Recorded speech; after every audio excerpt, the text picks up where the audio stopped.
ಭಾರತದ ಇತಿಹಾಸದಲ್ಲಿ ಒಂದು ಸಾಮ್ರಾಜ್ಯ ಇಡೀ ಉಪಖಂಡವನ್ನೇ ಒಂದೇ ಧ್ವಜದಡಿ ತಂದಿತು.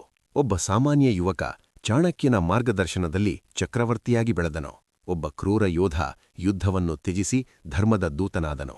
ಇದು ಕೇವಲ ಇತಿಹಾಸವಲ್ಲ, ಇದು ಮೌರ್ಯ ಸಾಮ್ರಾಜ್ಯದ ಮಹಾಕಥೆ. ನಾವು ಈ ವಿಡಿಯೋದಲ್ಲಿ ಮೌರ್ಯ ಸಾಮ್ರಾಜ್ಯದ ಬಗ್ಗೆ ಸಂಪೂರ್ಣವಾಗಿ ಸಿನಿಮಾ ರೂಪದಲ್ಲಿ ನೋಡಿಕೊಂಡು ಬರೋಣ. ಇನ್ನೂ ನಮ್ಮ ಚಾನೆಲ್ಗೆ ಯಾರು ಸಬ್ಸ್ಕ್ರೈಬ್ ಆಗಿಲ್ಲ, ಬೇಗ ಸಬ್ಸ್ಕ್ರೈಬ್ ಮಾಡಿಕೊಳ್ಳಿ. ಮೌರ್ಯ ಸಾಮ್ರಾಜ್ಯವು ಕ್ರಿಸ್ತಪೂರ್ವ 4ನೇ ಶತಮಾನ ಮಗಧ ದೇಶದಲ್ಲಿ ನಂದವಂಶ ಆಳುತ್ತಿತ್ತು. ಧನಿಕ ಆದರೆ ಜನಪ್ರಿಯವಲ್ಲದ ಆಡಳಿತ ಆಗಿತ್ತು. ಅದೇ ಸಮಯದಲ್ಲಿ ತಕ್ಷಶಿಲಾ ವಿಶ್ವವಿದ್ಯಾಲಯದ ಮಹಾಪಂಡಿತ ಚಾಣಕ್ಯ ಅಂದರೆ ಕೌಟಿಲ್ಯ ರಾಜಕೀಯ, ಅರ್ಥಶಾಸ್ತ್ರ ಮತ್ತು ತಂತ್ರದ ಅಪ್ರತಿಮ ವಿದ್ವಾಂಸನಾಗಿದ್ದನು. ನಂದರಾಜನ ಮಾಡಿದ ಅವಮಾನದಿಂದ ಚಾಣಕ್ಯ ಪ್ರತಿಜ್ಞೆ ಮಾಡುತ್ತಾನೆ, ನಂದವಂಶವನ್ನು ಉರುಳಿಸಿ ಹೊಸ ಸಾಮ್ರಾಜ್ಯ ಸ್ಥಾಪಿಸುತ್ತೇನೆ ಎಂದು. ಅವಾಗ ಅವನಿಗೆ ಸಿಗುವ ಶಿಷ್ಯ ಚಂದ್ರಗುಪ್ತ ಮೌರ್ಯ, ಒಬ್ಬ ಸಾಮಾನ್ಯ ಹುಡುಗ, ಆದರೆ ಅಪಾರ ಧೈರ್ಯ ಮತ್ತು ಮಹತ್ವಾಕಾಂಕ್ಷೆ ಹೊಂದಿದವನು. ಚಂದ್ರಗುಪ್ತ ಮೌರ್ಯ ಸಾಮ್ರಾಜ್ಯದ ಶಿಲ್ಪಿ. ಚಾಣಕ್ಯನ ಮಾರ್ಗದರ್ಶನದಲ್ಲಿ ಚಂದ್ರಗುಪ್ತನು ಸೇನೆಯನ್ನು ಕಟ್ಟಿದನು. ಗುಪ್ತ ತಂತ್ರಗಳಿಂದ ನಂದವಂಶವನ್ನು ಸೋಲಿಸಿದನು. ಕ್ರಿಸ್ತಪೂರ್ವ 322ರಲ್ಲಿ ಮೌರ್ಯ ಸಾಮ್ರಾಜ್ಯ ಸ್ಥಾಪನೆ ಮಾಡಿದನು. ಮೌರ್ಯ ಸಾಮ್ರಾಜ್ಯ ಅಖಂಡ ಭಾರತವನ್ನಾಳಿದ ಮೊದಲ ಮನೆತನ. ಇವರ ರಾಜಧಾನಿ ಪಾಟಲಿಪುತ್ರ, ಅಂದರೆ ಇಂದಿನ ಪಾಟ್ನಾ ನಗರ. ಚಂದ್ರಗುಪ್ತ ಮೌರ್ಯ ಇವನು ಅಶ್ವಮೇಧಯಾಗ ಕೈಗೊಂಡ ಮೊದಲ ಅರಸ. ಉತ್ತರ ಭಾರತ, ಪಶ್ಚಿಮ ಭಾರತ, ಪಂಜಾಬು ಪ್ರದೇಶ ವಶಪಡಿಸಿಕೊಂಡನು. ಸೆಲ್ಯೂಕಸ್ ನಿಕೇಟರ್ನನ್ನು ಸೋಲಿಸಿ ಗಾಂಧಾರವರೆಗೂ ಸಾಮ್ರಾಜ್ಯ ವಿಸ್ತರಿಸಿದನು. ಗ್ರೀಕ್ ಇತಿಹಾಸಕಾರ ಮೆಗಸ್ಥನೀಸ್ ಅವನ ಇಂಡಿಕಾ ಗ್ರಂಥದಲ್ಲಿ ಮೌರ್ಯ ಸಾಮ್ರಾಜ್ಯದ ವೈಭವವನ್ನು ವರ್ಣಿಸಿದ್ದಾನೆ. ಚಂದ್ರಗುಪ್ತ ಮೌರ್ಯ ತನ್ನ ಕೊನೆ ದಿನಗಳಲ್ಲಿ ಸಿಂಹಾಸನ ತ್ಯಜಿಸಿ ಭದ್ರಬಹುವಿನೊಂದಿಗೆ ಶ್ರವಣಬೆಳಗೊಳಕ್ಕೆ ಬಂದು ಸಲ್ಲೇಖವ್ರತ ಕೈಗೊಂಡು ಮರಣ ಹೊಂದಿದನು. ಬಿಂದುಸಾರ ಸಾಮ್ರಾಜ್ಯದ ವಿಸ್ತಾರ. ಚಂದ್ರಗುಪ್ತನ ನಂತರ ಅವನ ಮಗನಾದ ಬಿಂದುಸಾರ ಸಿಂಹಾಸನರೂಢನಾದನು. ಇವನು ಶಾಂತಿಪ್ರಿಯ ಆಗಿದ್ದನು. ಅವನ ಕಾಲದಲ್ಲಿ ಮೌರ್ಯ ಸಾಮ್ರಾಜ್ಯ ದಕ್ಷಿಣ ಭಾರತದ ಅಂಚಿನವರೆಗೆ ವಿಸ್ತರಿಸಿತು. ಇವನಿಗೆ ಆಮಿತ್ರಗಾತ ಎಂಬ ಬಿರುದಿತ್ತು. ಈತನು ಗ್ರೀಕ್ ಅರಸ 1ನೇ ಅಂಟಿಕೋಶ ಸಮಕಾಲೀನ ಅರಸ. ಇವನಿಗೆ 16 ಜನ ಹೆಂಡತಿಯರು ಮತ್ತು 101 ಜನ ಮಕ್ಕಳಿದ್ದರು. ಆದರೆ ಅದರಲ್ಲಿ ಅವನ ಮಗನೊಬ್ಬ ಇತಿಹಾಸದ ದಿಕ್ಕನ್ನೇ ಬದಲಾಯಿಸಿದನು. ಅವನೇ ಅಶೋಕ. ಯುದ್ಧದಿಂದ ಧರ್ಮದತ್ತ ಸಾಗಿದವನು. ಬಿಂದುಸಾರ ಮತ್ತು ಸುಭದ್ರಾಂಗಿ ಪುತ್ರ ಅಶೋಕ ಚಕ್ರವರ್ತಿ. ಗುರು ರಾಧಗುಪ್ತ, ಹೆಂಡತಿ ಮಹಾದೇವಿ. ಆರಂಭದಲ್ಲಿ ಕ್ರೂರ, ಶಕ್ತಿಶಾಲಿ, ಯುದ್ಧಪ್ರಿಯ ರಾಜ ಆಗಿದ್ದನು. ಇವನ ಪಟ್ಟಾಭಿಷೇಕ ಕ್ರಿಸ್ತಪೂರ್ವ 269ರಲ್ಲಿ ಆಯಿತು. ನಂತರ ನಡೆದ ಕಳಿಂಗ ಯುದ್ಧ, ಅಂದರೆ ಕ್ರಿಸ್ತಪೂರ್ವ 261ರಲ್ಲಿ ಇಂದಿನ ಒರಿಸ್ಸಾದ ಭುವನೇಶ್ವರದ ದೌಲಿ ಎಂಬ ಸ್ಥಳದಲ್ಲಿ ನಡೆಯಿತು. ಇದು ಇವನ ಪ್ರಥಮ ಮತ್ತು ಕೊನೆ ಯುದ್ಧವಾಗಿದೆ. ಲಕ್ಷಾಂತರ ಸಾವು ನೋವು ರಕ್ತದಿಂದ ತುಂಬಿದ ಕಳಿಂಗದ ನೆಲವನ್ನು ನೋಡಿ ಮುಂದೆ ಯುದ್ಧ ಮಾಡುವುದಿಲ್ಲ ಎಂದು ಉಪಗುಪ್ತನಿಂದ ಬೌದ್ಧಧರ್ಮ ಸ್ವೀಕರಿಸಿದನು. ಬೌದ್ಧಧರ್ಮ ರಾಜ್ಯಧರ್ಮ ಮಾಡಿದನು. ಮುಂದೆ ಪಾಟಲಿಪುತ್ರದಲ್ಲಿ 3ನೇ ಬೌದ್ಧ ಸಮ್ಮೇಳನ ನಡೆಸಿದನು. ಧರ್ಮ ಮಹಾಮಾತ್ರಡನ್ನು ನೇಮಿಸಿದನು. ಇವನಿಗೆ ಶಿಲಾಶಾಸನಗಳ ಪಿತಾಮಹ ಎನ್ನುವರು. ಇವನ 54 ಶಾಸನಗಳು ಇಲ್ಲಿಯವರೆಗೆ ದೊರೆತಿವೆ. ಶಾಸನಕ್ಕೆ ಬಳಸಿದ ಲಿಪಿ ಬ್ರಾಹ್ಮಿ, ಖರೋಷ್ಠಿ, ಗ್ರೀಕ್, ಅರೇಬಿಕ್ ಮತ್ತು ದೇವನಾಗರಿಯಾಗಿವೆ. ಕರ್ನಾಟಕದ ಮಸ್ಕಿ ಶಾಸನದಲ್ಲಿ ಇವನಿಗೆ ದೇವನಾಂಪ್ರಿಯ ಪ್ರಿಯದರ್ಶಿನಿ ಎಂದು ಕರೆಯುತ್ತಿದ್ದರು ಎಂದು ತಿಳಿದುಬರುತ್ತದೆ.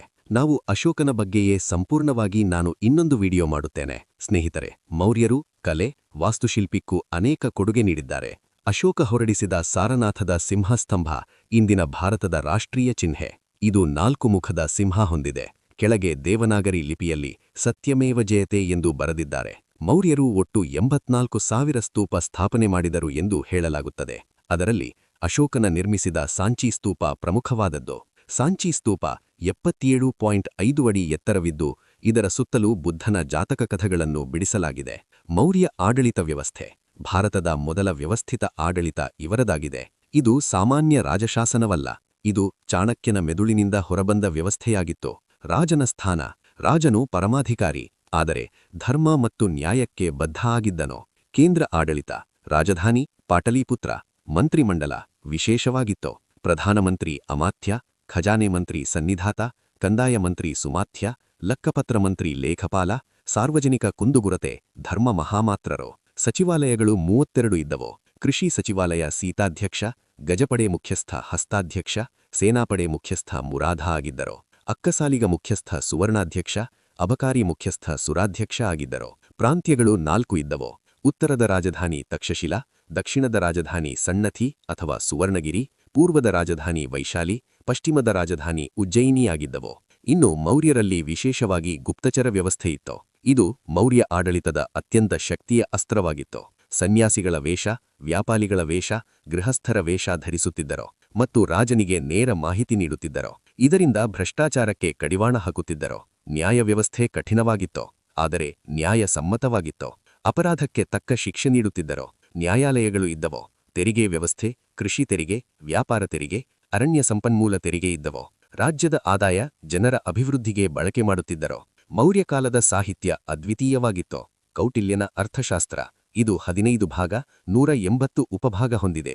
ಇದು ಆಡಳಿತದ ಬಗ್ಗೆ ತಿಳಿಸುತ್ತದೆ. ಮೆಗಸ್ಥನಿಸನ ಇಂಡಿಕಾ, ಇದು ಮೌರ್ಯರ ಆಡಳಿತದ ಬಗ್ಗೆ ತಿಳಿಸುವುದು.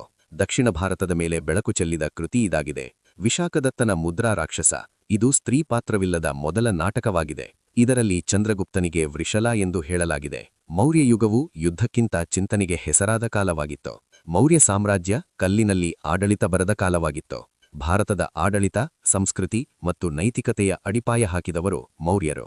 ವಿಶೇಷ ಅಂಶಗಳು: ಇವರು ಭಾರತದಲ್ಲಿಯೇ ಮೊದಲು ಜನಗಣತಿ ನಡೆಸಿದ ಮನೆತನ. ಅತ್ಯಂತ ದೊಡ್ಡದಾದ ಶಾಸನ 13ನೇ ಬಂಡೆಗಲ್ಲು ಶಾಸನ, ಹೇಮಚಂದ್ರನ ಪರಿಶಿಷ್ಟ ಪರ್ವ, ಕೌಟಿಲ್ಯನ ಜೀವನ ಚರಿತ್ರೆಯಾಗಿದೆ. ಭಾರತದ ಇತಿಹಾಸದ ಪಿತಾಮಹ ಆದ ಕಲ್ಹಣನ ರಾಜತರಂಗಿಣಿಯಲ್ಲಿ ಅಶೋಕನ ಆರಾಧ್ಯ ದೈವ ಶಿವ ಎಂದು ಉಲ್ಲೇಖಿಸಲಾಗಿದೆ. ಮೌರ್ಯರ ಕೊನೆಯ ಅರಸ ಬೃಹದ್ರಥ ಆಗಿದ್ದನೋ. ಕ್ರಿಸ್ತಪೂರ್ವ 185ರಲ್ಲಿ ಇವನನ್ನು ಸೋಲಿಸಿ ಶೃಂಗಸಂತತಿ ಆಳ್ವಿಕೆಗೆ ಬಂದಿತು. ಮೌರ್ಯ ಸಾಮ್ರಾಜ್ಯ ಕುಸಿದಿರಬಹುದು, ಆದರೆ ಅದರ ಶಾಸನ, ಆಡಳಿತ ಮತ್ತು ಸಾಹಿತ್ಯ ಇಂದಿಗೂ ಭಾರತದ ಆತ್ಮದಲ್ಲಿ ಜೀವಂತವಿದೆ. ಮೌರ್ಯರ ಕಾಲ ಭಾರತೀಯ ಇತಿಹಾಸದ ಸುವರ್ಣ ಅಧ್ಯಾಯ. ನಿಮಗೆ ಈ ಮೌರ್ಯವಂಶದ ಸಂಪೂರ್ಣ ಇತಿಹಾಸ ಇಷ್ಟವಾದರೆ ಲೈಕ್ ಮಾಡಿ, ಇಲ್ಲವಾದಲ್ಲಿ ಡಿಸ್ಲೈಕ್ ಮಾಡಿ ಹಾಗೂ ಶೇರ್ ಮಾಡಿ.